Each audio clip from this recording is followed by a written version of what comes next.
እጅግ በጣም አሳዛኝ የተባለ ዜና እየሰማን እንገኛለን። እዚህ ምስሉ ላይ የምትመለከቷት ሲምቦ የተባለች ገና ጨቅላ የ8 ዓመት ህፃን ልጅ ጾታዊ ጥቃት አድርሰውባት ከገደሏት በኋላ ሰቅለዋት ነው የሄዱት። እነዚህ ሰዎች የመጨረሻ የተባለውን ፍርድ እንዲያገኙ ሁላችንም ፍትህ ፍትህ ለሲምቦ እያለን መጮህ አለብን። በሃሽታግ ትሰማ ጀርባ ያሉ ድብቅ አጀንዳዎች ዋጋ የከፈልኩበትን ስህተት ልንገራችሁ ብዬ ነው ዛሬ ቃላትን የምደረድረው። ምናልባትም መፍትሄ ከሰጣችሁኝ ትላለች አዲስ አበባ የምትኖረው እህታችን። ኩያድኩስ መጣ ሁለት ጡቶቼ የሉ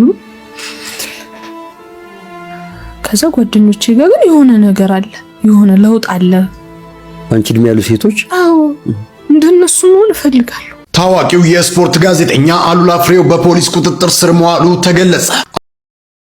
ክርስቲያን ሆናችሁ በፈተና ውስጥ እንኳን ብትኖሩ እነዚህን 3 ነገሮች እንዳትረሱ ላስታውሳችሁ በሞቴ። ሰላም እንደምን አላችሁ የተከበራችሁና የተወደዳችሁ የዚህ ቻናል ቤተሰቦች፣ ዛሬም እንግዲህ የተመረጡና እናንተን የሚመጡኑ ቪዲዮችን ሰብሰብ አድርጌ ለእናንተ ይዤላችሁ መጥቻለሁ። ከእናንተ የሚጠበቀው ቪዲዮ እንደምትወዱት ስለማልጠራጠር ላይክ አድርጋችሁ መጀመር እንዳትረሱ። ሳምንቱን በስፋት ሲያነጋግሩ ከነበሩት ቪዲዮዎች መካከል ፌሚኒስቷ ጆርዲ ትሰማ የሚል አዲስ ቻሌንጅ ያስጀምራ ነበረ። በየቤቱ ፍትህ የተጓደለባቸው ጥቃት የደረሰባቸው ትናንሽ ብላቴናዎች እስከ ትላልቅ አዛውንቶች ድረስ ጥቃት ደርሶባቸው ፍትህ ላላገኙ ሴት እህቶቻችን ፍትህ ይሰጣቸው ስትል የመረችው ቻሌንጅ ብዙዎች እያስገረመና እየተነጋገሩበት ነበረ። እሱን አስመልክቶ ቻሌንጁ ከመጀመሩ በ4 ቀን ውስጥ የተለያዩ ፍትህ የተጓደለባቸው ህፃናቶች ብላቴኖችና አዛውንቶችም ጭምር አዳዲስ መረጃዎች እየወጡ ይገኛሉ።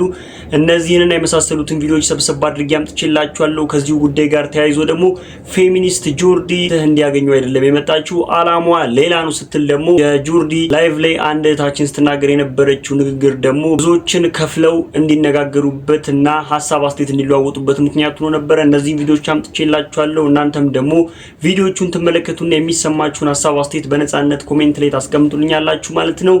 ወደ ቪዲዮ። እሺ ያለነው የጾም ወቅት ላይ እንደመሆኑ ክርስቲያን ሆናችሁ በፈተና ውስጥ እንኳን ብትሆኑ እነዚህን 3 ነገሮች እንዳትረሱ ሲል ወንድማችን ያስተማረንን ትምህርት በመስማት እንጀምራለን። ክርስቲያን ሆናችሁ በፈተና ውስጥ እንኳን ብትኖሩ እነዚህን 3 ነገሮች እንዳትረሱ ላስታውሳችሁ በሞቴ። ምን ይላል ማክሲመስ የተባለ ሊቅ? ፈተና ለአንዳንዶች ከቀደመ ኃጢአታቸው ሊያነጻ ይመጣል ይላል። የተወደዳችሁ ኦርቶዶክሳውያን፣ ፈተናው ምንጫችን፣ ፈተናው በምድር ያለ ኃጢአታችንን ማጥሪያችን እንደሆነ ማሰብ ነው የክርስቲያን ወጉ። በደሌን ኃጢአት ያርቅልኝ ዘንድ እነዚህ ፈተናዎች መተውብኛል፣ እግዚአብሔር ሆይ በዚህ ካራክልኝ ተመስገን። አንዳንዶቻችንን ኃጢአቶቻችንን ሊያነጻ ይመጣል ይላል ማክሲመስ። በቀደም አንድ ሎስ አንጀለስ ካሊፎርኒያ ከተማዋ ሙሉ ነዳለች። ታስታውሱ ከሆነ The Passion of Christ የክርስቶስ ሕማማት ፊልም ፕሮዲውሰር የሆነው አንድ ሰው ተጠየቀ። የሱም ቤት ተቃጥሎ ነበረ። ምን ተሰማህ ብለው ጠየቁት። ምን መልስ እንደሰጠ ታውቃላችሁ? ለኔ መንጻት ነው አለ። It's purification። ለኔ ነጻው እንኳን ተቃጠለ ለኔ ኃጢአቴ መታጠቢያ ነው እንደማለት ያለው። ወገኖቼ አንዳንድ ፈተናዎች፣ አንዳንድ ሰዓቶች፣ አንዳንድ መከራዎች ማንጫዎች ናቸው ብለን ነው ልንረዳ። ከቀደመ ኃጢአታችን ሊያነጻን ይመጣል። በሌሎች ደግሞ ይላል አሁን ያለውን ፍጽምና የበለጠ ሊያሳምር ይመጣል ይላል። አንዳንድ ፈተናዎች የበለጠ ውብ ያረጉናል። አንዳንድ ፈተናዎች የበለጠ ይሰነግሉናል። አንዳንድ ፈተናዎች የበለጠ ያጠነክሩናል። እንጂስ ተስፋ መቁረጫ፣ ራሳችንን መግደያ፣ ራሳችንን ማጥፊያ፣ ራሳችንን ማግለያ፣ የበታችነት መሰሚያ፣ የብቸኝነት አድርገን እንዳናስበው ክርስቲያን ሆነን ፈተና በጣም ብንቀበል የበለጠ ውብ ሊያደርገን እንደሆነ እውነት የበለጠ ሊያጠነክረን እንደሆነ ተረዱት። 3ኛ እንዲሁም በሌሎች ዘንድ ይላል ሊመጣ ላለው ነገር እንዲዘጋጁ ማዘጋጃ ይሆናል ይላል። ብርቱ ፈተናዎች የበለጠ ለሚመጡ መከራዎች ማዘጋጃ ይሆናሉ ወገኖቼ። ያለ ጥርጥር የበለጠ ጠንካሮች እንድንሆን ልምጥምጦች እንዳንሆን፣ ተሰባሪዎች እንዳንሆን በብዙ ወጀቦች፣ በብዙ ፈተናዎች፣ በብዙ መንገላታቶች መካከል የበለጠ ተዘጋጅተን እንድንቆም ያደርገናል። ከብዙ ንውጽ ውስጥ ከብዙ ማይበል በኋላ ጸጥ የሚለውን ነገር ያመጣልናል እግዚአብሔር። ነገ ለሚመጣው መከራ ይሰራናል። የበለጠ ሲቦካ የበለጠ እኮ ሲላቁት የበለጠ እኮ ጠንካራ ነው የሚሆነው። የበለጠ ከተፈጨ የበለጠ ጠንካራ ልብ ነው የምትሆነው፣ ትስላለህ። የበለጠ ከታሸህ የበለጠ ትለሰልሳለህ፣ የበለጠ ትጠነክራለህ። በአንዳንዶች ዘንድ ኃጢአታችንን ሊያነጻ፣ በአንዳንዶች ዘንድ ያለንን የበለጠ ውብ ሊያደርግ ሊያሳምር፣ በአንዳንዶች ዘንድ ደግሞ ለሚመጣው መከራ ሊያጠነክረን ነው። እሺ ሌላው ደግሞ በዚሁ ሶሻል ሚዲያ ላይ አላግባብ ነገሮችን ሲያደርጉ ማለፍ የማይችለው ሰመረ ባሪያው ትክክለኛ ሐሳብና አስተያየቶችን ሲሰጥ በተለያዩ ሶሻል ሚዲያዎች ላይ ተመልክታችሁታል ብዬ አስባለሁ። በዚህም ሳምንት ደግሞ ትናንሽ ብላቴናዎች በመጠጥ ቤት ውስጥ ተቀምጠው ሲጠጡ የተለቀቀው ቪዲዮ ሰመረ ባሪያውን አስቆጥቶት ነበረ። የሱም ሐሳብ ደግሞ ብዙዎች ጋር ተጋብቶ ትክክል ነው ሰመረ ባሪያው እያሉ ይገኛሉ። ቪዲዮ ምን ይመስላል የሚለውን አይተነው እንመለስ።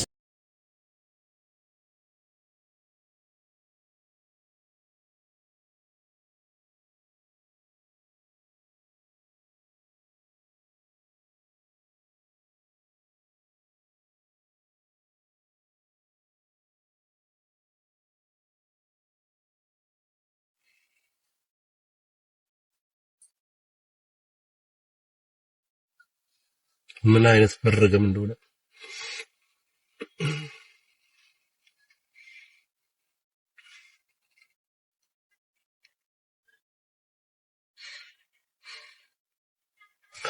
እና ታዲያ እዚህ ሀገር ውስጥ ያለው ተስፋ ምንድነው?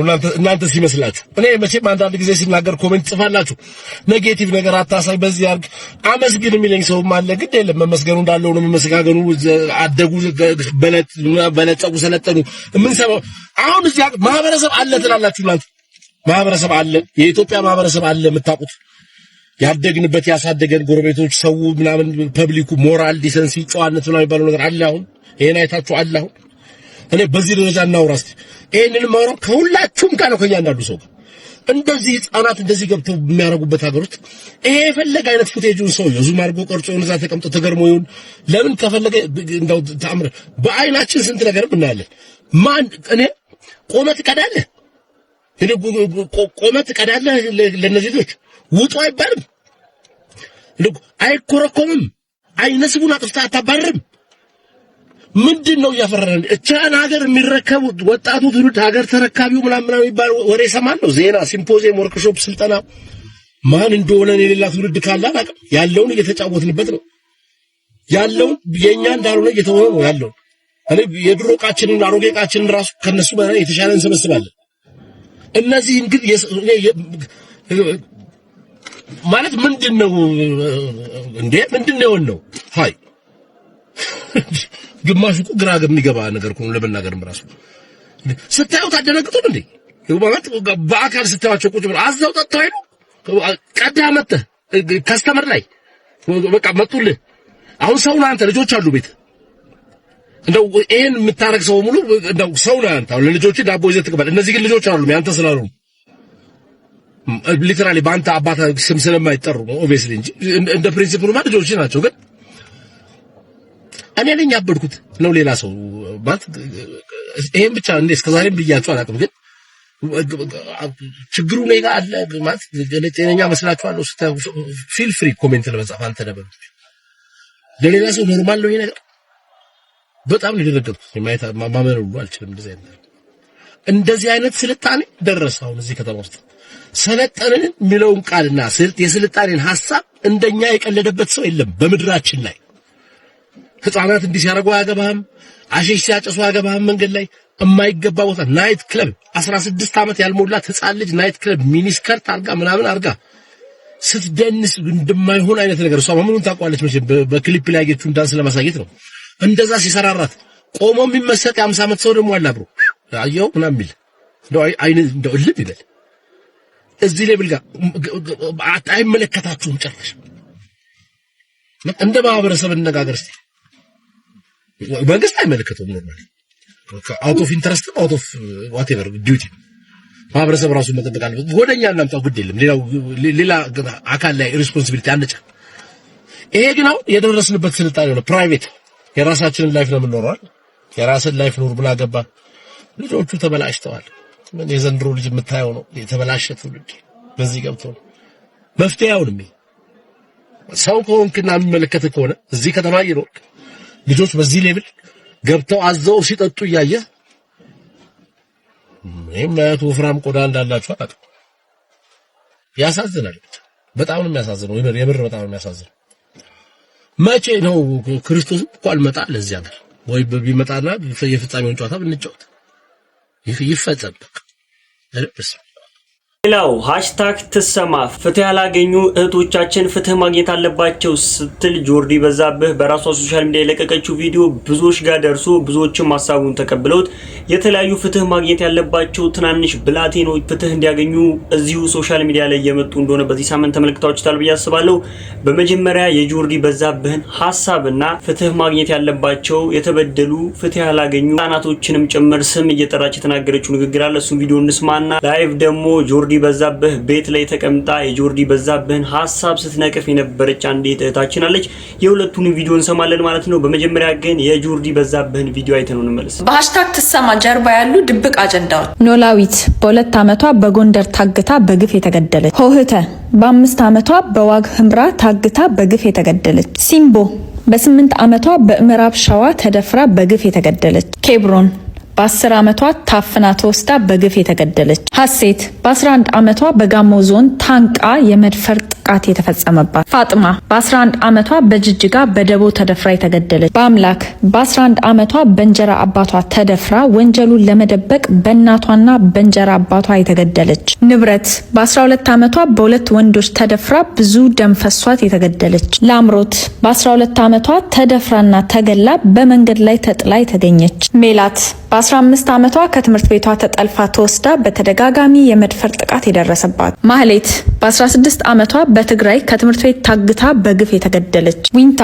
በ16 ዓመቷ ትምህርት ቤት ወጥታ በወንድ ጓደኛዋ የተገደለች። ሀና ላላንጎ በ16 ዓመቷ ለ5 ተደፍራ በደረሰባት ጉዳት የተገደለች። አዶናይት በእንጀራ አባቷ ለ7 ዓመት ተደፍራ የተገደለች። አምሮት በ17 ዓመቷ በጉራጌ ዞን በእናቷ ፊት ተደፍራ የተጠለፈች። ሀበን በ19 ዓመቷ በመቀሌ በፍቅረኛ በግፍ የተገደለች። ሳምራይት በ19 ዓመቷ በአዲግራት በደረሰባት የመድፈር ጥቃት ራሷን ያጠፋች። ታንያ በ19 ዓመቷ የተገደለች። እንዴት እንደተገደለች ምርመራ አልተደረገም። ጥሩዬ በ20 ዓመቷ በአማራ ክልል በግፍ ተደፍራ የተገደለች። ሰሎሜ ፖሊስ ለምን አላናገረችኝም ብሎ በ20 ዓመቷ የገደላት። ሩት በወላይታ ሶዶ ዩኒቨርሲቲ በፍቅረኛዋ ከ3ኛ ፎቅ ላይ ተወርውራ የተገደለች። ጽጌሬዳ በአርባ ምንጭ ዩኒቨርሲቲ በፍቅረኛዋ 7 ቦታ ተወግታ የተገደለች። ሉዋም በመቀሌ በፍቅረኛዋ የተገደለች። ውድነሽ በዋሳ ከተማ የጠለፋና የመድፈር ጥቃት የደረሰባት። ማህሌት በታጣቂ ጸጥታ አካል ተደፍራ የተገደለች።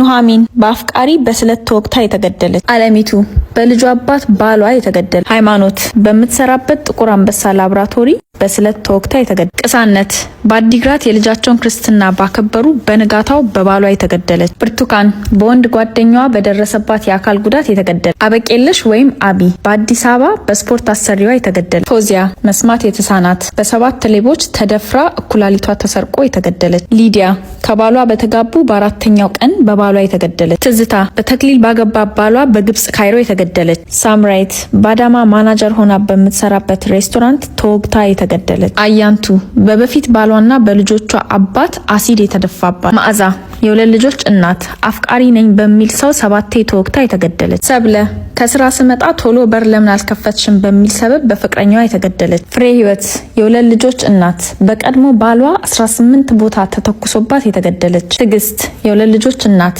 በችሎት ፊት በስለት በባሏ ተወግታ የተገደለች። ብርክቲ በትግራይ ተፈናቅላ ልጆቿ ፊት የተገደለች። ሉዋም በመቀሌ በፍቅረኛዋ የተገደለች። ፍሬወይኒ ነፍሰ ጡር እያለች የተገደለች የ3 ልጆች እናትም ነበረች። ቦኒ በሶሻል ሚዲያ በደረሰባት ቴክኖሎጂን መሰረት ያደረገ የጾታ ጥቃት ራሷን ያጠፋች። ባንቻየው በበፊቱ ባሏና በልጆቿ አባት የተገደለች። ልደት በባህር ዳር ከቤት ሰራተኛዋ የዓለም ወርቅ ጋር በባሏ የተገደለች። አያንቱ እስካሁን በምን አይነት መልኩ እንደሞተች አይታወቅም። እናት የልጄን ሬሳ አሳዩኝ በምትል ሰዓት ፖሊሶች ደብድበዋት ነበር። ወይንሸት በፋሲካ ቀን ተደፍራ የተገደለች። አዳነች በሰንዳፋ አገባሻለሁ እያለ በሚያስፈራራ ወንድ ተገላ ለጅብ የተሰጠች። 3 የቀን ስራ የሚሰሩ ሴቶች ሲሰልሉ ተገኝተዋል በሚል ሰበብ በአማራ ፋኖ ብሔራዊ ኃይል የተገደሉ። የእነዚህ ሴቶች ስም ሁሌም እንዲታወስ ላደረጉ ፌሚኒስት ድርጅቶች #ትሰማ ምስጋናዋን ታ በሰማችሁት መልኩ እንግዲህ ፍትህ ያላገኙ እህቶቻችን ፍትህ እስከሚያገኙ ድረስ ሁላችንም የቻልነውን በማድረግ ፍትህ እንዲያገኙ ማድረግ ይኖርብናል ማለት ነው።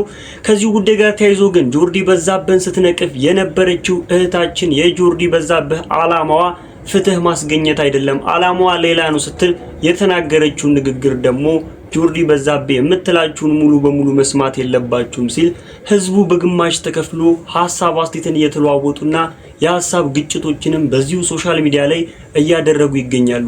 ምን ይመስላል የሚለውን አይተነው ከዩሮፕ ተመዞ የመጣው ፌሚኒዝም ዛሬ ሴቷ ውሻ የማግባት ሁሉ መብት አላት። እስከዛ ድረስ መሄድ ይችላል። ካላነበብሽ አንበቢ የኔ ቆንጆ አንበቢ እና ይጎትታል።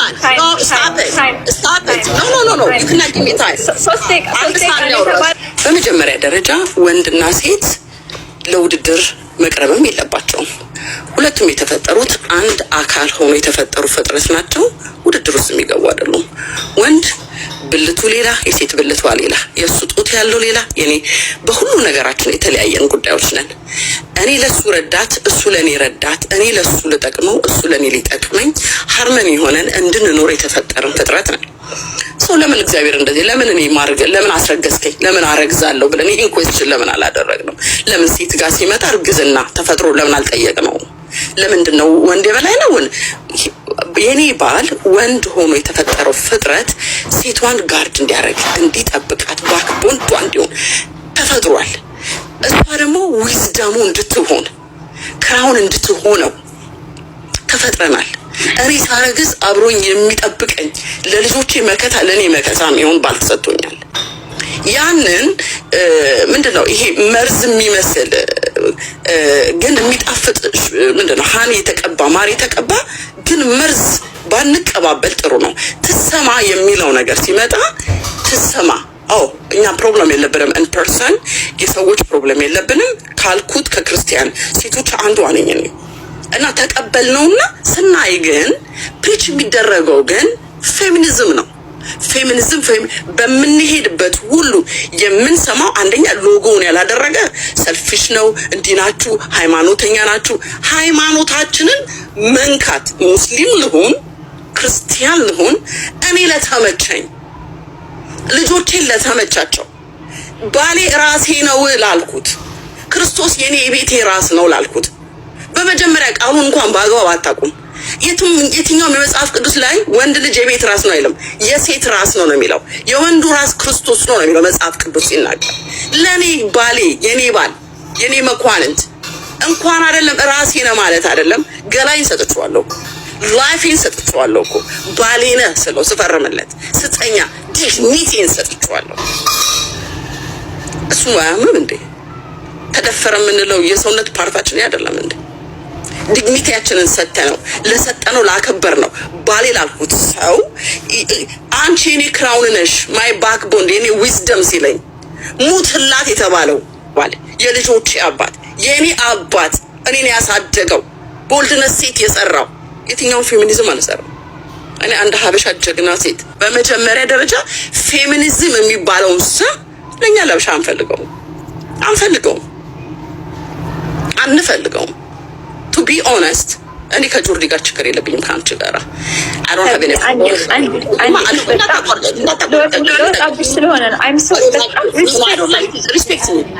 respect you አንድ ምለው ነገር ምንድነው እኔ ፔቲሽኑን ፈርሜ ነበር። ፔቲሽኔን ማንሳት እንዴት እንደሆነ ባላቅም ላይ ፖስት ያደረኩትን ግን አንስቼዋለሁ። because ፕሪች የሚደረገው ተሰማ የሚለው ፊት ለፊት መጥቶ ጠቅላላ በየሚዲያው በገባንበት ሁሉ ፕሪች የሚደረገው ሃይማኖት ጠል ሴትን ከሃይማኖት እናስወጣለን እናባረራቸዋለን፣ እንደዚህ ይደረጋሉ፣ ሴት ትጨቆናለች። እንዴ የተመቸን ሃይማኖታችን ነው። ስነ ስርዓት ግብረ ገብነት ያስተማረን ሃይማኖታችን ነው። ሴትነት አለባበሴን ያሳመረኝ በየትኛውም ዓለም ዙሪያ ብዞር ብሄድ ሃይማኖቴ ስርዓት አስይዞኛል፣ ያስከብረኛል። ኖ አንድ ሰዓት ተፍቷለሁ።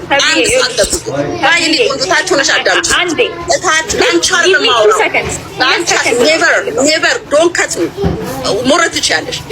እና ሴት ልጅ የተሰራችው እኛ አይደለንም። ሴት ለወንድ ልጅ እኛ አይደለንም። ኦፖዘሮቻችን ናቸው። እሱም ብቻ ላስተካክልሽ ብዬ ነው። እሱ ፔጅ ላይ ትሰሪያለሽ። ፔጅሽ ላይ ነው ቆንጆ። ሴት ልጅ የተሰራችው ለወንድ ነው። ወንድ ልጅ የተሰራው ለሴት ነው። በተመለከታችሁት መልኩ የሁለቱን ቪዲዮ አቅርቤላችኋለሁ። የእናንተስ ሐሳብ አስተያየት ምንድነው? ሐሳብ አስተያየታችሁን በነጻነት ኮሜንት ላይ አስቀምጡልኝ። ሌላው ደግሞ አንዲት እህታችን ብሮድካስት ላይ ቀርባ እጅግ በጣም ልብን የሚነካ ንግግር ስትናገር ነበረ። ብዙዎችም እንግዲህ እያለቀሱ የሰሙትና ያዳመጡት ብሮድካስት ነበረ። ባጭሩ ምን ይመስላል የሚለውን ሰምተን እንመለስ። እያደኩ ስመጣ ሁለት ጡቶቼ የሉ። ከዛ ጓደኞቼ ጋር ግን የሆነ ነገር አለ፣ የሆነ ለውጥ አለ። አንቺ እድሜ ያሉ ሴቶች አዎ እንደነሱ መሆን እፈልጋለሁ። ያን ነገር እንዲፈጠር እፈልጋለሁ። እኔ ላይ በፊት እኮ ምንም አይመስለኝም ነበረ። ቤተሰብ ጎረቤቶች ምናምን ወይ ቤት እኮ አችልም። አሁን እንደው እግዚአብሔር ብሎ ባል ብታገባ በዛ እድሜ ማለት እግዚአብሔር ያሳይ። በዛ እድሜ ባል ብታገባ እንዴት ብላ ነው ግን ልጅ ወልዳ እንደው በምንድን ነው የምታሳድጋቸው? ወይ አይችልም ዝም ብላ እሷ የሚሻላት ሲሉ እኮ ሰማለሁ። ግን ጠቅሞ አይገባኝም ነበር። ሳድግ ጠቅሞ ታወቀ። ፈለኩት ያንን ነገር። እነሱ እንደዛ ሲሉት እኔ ምን ኬር ሳይኖረኝ የነበረውን ነገር በዛን ታይም ግን ፈለኩት። በቃ እኔ ላይ ማየት ፈለኩ። ግን ልቤን በጣም ከሰበሩት ውስጥ አንዱ እሱ በጣም ከዛ በቃ በጣም ከማልቀስ የተነሳ እኔ በጣም ተመል ነበር እና ወደ ጸበል የሆነ ታይም ላይ ሄድኩ ማለት ነው። ጸበል ደግሞ አልፈልግም። ለምን? ሰው ያየኛል አልፈልግም። እና ገዳም ምናምን ትሄጃለሽ አይንሽ ይሻልሻል። እኔ መሻል ገዳም ሲባል ተይዙ በቃ እስከነ ልብስ ምናምን የሚጠመቅ ምናምን ይሆን እኔ አላቅም። ከዛ ጸበሉት ሰዎችን ሳያቸው ሌላ ታሪክ ማለት እኔም እንደነሱ እንትለለው አሁን ምን ልጅ ለምን አይኔ አይጠፋም? ኧረ ተይ ለምን አይኔ አይጠፋም? ልብሴን አውልቂ ሰው ከሚያይ ጭራሽ ደግሞ ብዙ ናቸው እንዴ። አንድ ሰው ያቀብኛል ብዬ እኮ ሰውነት የሚንቀጠቀጥሽ እኮ ነኝ አይደለም? ያን ሁሉ ሰው በፍጹም አልጠመቅም ይሄን እያስቸገርኩ አሳለ ይሁንስ ትልቅ ሴትዮ መጣች እዛው ገዳም ውስጥ ወንዶር ምናችሁ ነው አልጠመቅም ብላኝ። ከሰለ ምንድን ነው ስትል እናቴ ልትናገር የጃፓኒስ አፋን ቅጥም አድርገስ ያዝ እንደዚህ ከሳቸው ፊት አፋንስ እፍና ረኳት እናቴ ከገባቸው አረ ልጅ ልቀቂ አትለኝም። አይ ምን ነግርሽ ነገር አለ ሞይ ለዛ ነው እንዳንነግርሽ ነው እንድንነግርሽ ሰላም አልፈልግ ነው አልኳት። ሌላ ደግሞ ሁሌም እውነተኛ ባለ ታሪኮችን ይዤላችሁ መጥቼ ታሪካችሁን ሰምታችሁ መማር ያለባችሁን ትምህርት እንድታገኙ እውነተኛና ትክክለኛውን ባለ ታሪኮችን ይዤላችሁ እንደመጣ ይታወቃል። ዛሬም ደግሞ እጅግ በጣም ለየት ያለ አንድ ባለ ታሪክ አለን።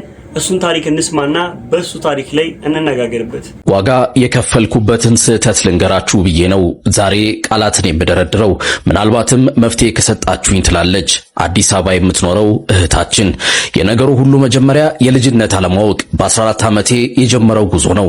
በወቅቱ ሁሉም ጓደኞቼ ከእኔ የሚበልጡ የራሳቸውን የፍቅር ህይወት የጀመሩ ነበሩ። እነሱ ከፍቅረኞቻቸው ጋር ሲቀጣጠሩ እኔ አብሬያቸው እንደሆነና ብቻዬን እንዳልቀር ይጋብዙኝ ነበር። በዚህ አጋጣሚ ከልጄ አባት ጋር አስተዋወቁኝ። ጊዜው ይሮጥ ጀመር። መሆን የማይገባው ሁሉ መሆን ጀመረ።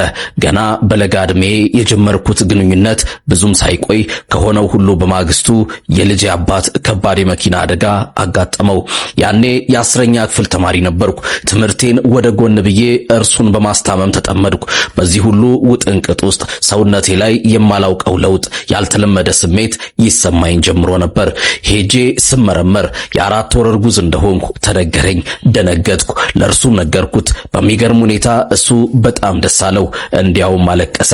ከዚያስ እሱ የታማሚ አልጋ ላይ፣ እኔ እርጉዝ ሆኜ ቀናት ይገፉ ጀመር።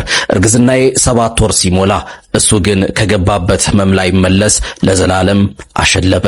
ምን እንደምወስን ግራ ገባኝ። የእግዚአብሔር ፈቃድ ይሁን ብዬ ጥርሴን ነክሼ ቻልኩ።